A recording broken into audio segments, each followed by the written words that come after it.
Halo anak-anak, kita berjumpa kembali masih bersama saya, Pak SK. Bagaimana kabar kalian?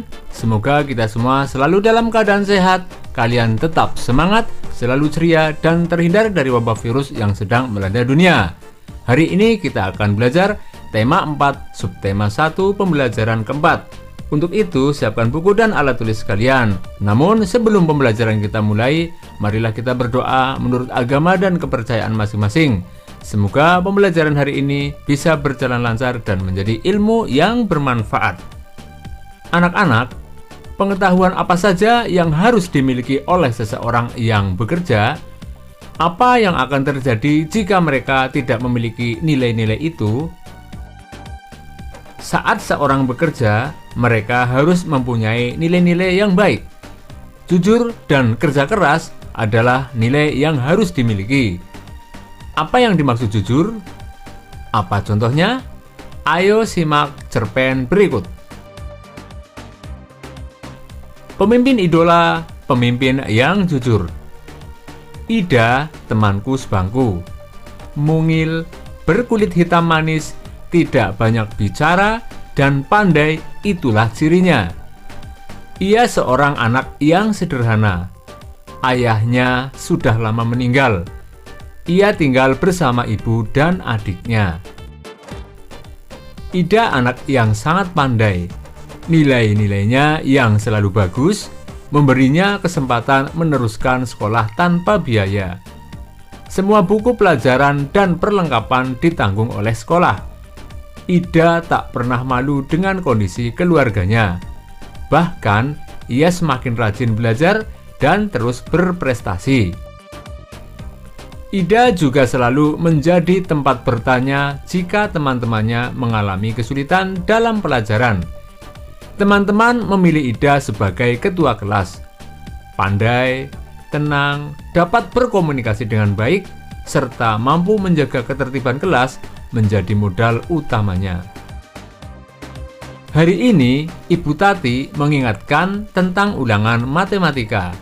Sebagian siswa tidak siap, termasuk Gugut, si jagoan bola yang duduk di belakang kami.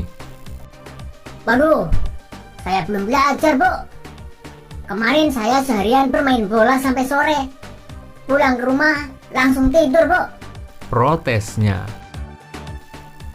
Ulangan tetap berlangsung. Gugut resah. Ia menengok ke kiri dan ke kanan. Tiba-tiba ditendangnya kursi Ida dari belakang. Ida, bantu aku dong. Geser sedikit ke kiri, agar aku bisa melihat jawaban di kertas ulanganmu, pinta Gugut. Ida bergeming. Ia hanya menggelengkan kepala pelan, tanpa menengok ke belakang. Gugut mengganggunya lagi. Ayo dong Ida, sekali ini saja. Nanti aku beri kamu uang 10.000 rupiah. Kamu bisa jajan kue di kantin, rayunya. Gugut tahu benar Ida tidak pernah jajan di kantin. Ibunya tidak memberinya bekal uang jajan. Ida selalu membawa sebungkus nasi dan lauk dari rumah. Namun, di luar dugaan Gugut, Ida tidak terusik.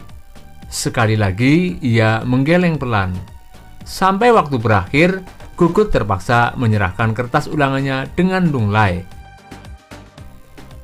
Pada waktu istirahat, Ida menghampiri Gugut. Maaf ya Gugut, aku bukan tidak ingin membantumu. Menyontek dan memberi contekan kepada teman adalah perbuatan tidak jujur. Bahkan, perbuatan tersebut bisa dianggap sebagai korupsi kecil-kecilan, katanya kepada Gugut. Ah, tidak. Masa menyontek sekali saja dianggap korupsi? Setauku korupsi nilainya miliaran dan hanya dilakukan oleh pejabat berkuasa, kata Gugut. Gugut, justru kita harus melatih diri. Korupsi dan menyontek sama-sama mengambil hak orang lain. Bernilai kecil atau besar, tetap saja tidak jujur. Kita membiasakan diri bertingkah laku lurus. Mudah-mudahan ketika besar nanti kita tidak akan tergoda untuk melakukan korupsi dalam bentuk apapun. Ida menambahkan dengan panjang lebar. Aku dan teman-teman sekelas yang ikut mendengarkan percakapan Ida dan Gugut terdiam setuju. Memang tidak salah, kami memilih Ida sebagai pemimpin di kelas. Tidak sekedar pandai, dia juga patut dijadikan teladan. Berdasarkan cerita di atas, jawablah pertanyaan berikut. 1. Siapa saja tokoh pada cerita di atas?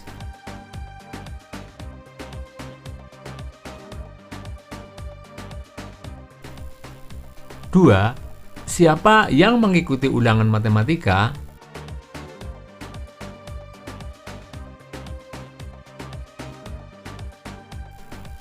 3.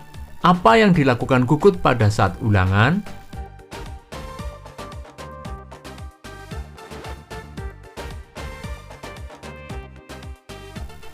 4. Apa yang dilakukan Ida ketika Gugut meminta jawaban?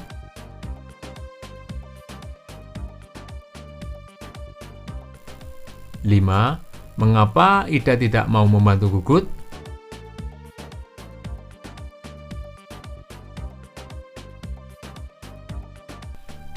Sikap apa yang perlu aku contoh? Sikap-sikap dari Ida. Pendapatku tentang sikap Ida. Sikap-sikap dari Gugut. Pendapatku tentang sikap Gugut.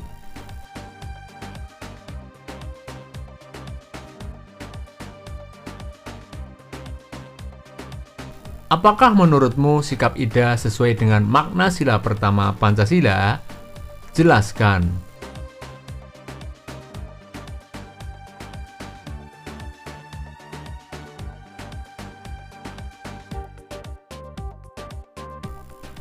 Apakah menurutmu sikap Gugut sesuai dengan makna sila pertama Pancasila? Jelaskan.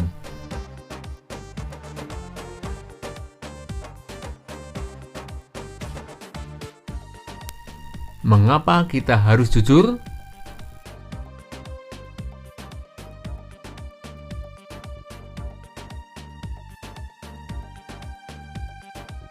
Apa yang akan terjadi jika kita tidak jujur?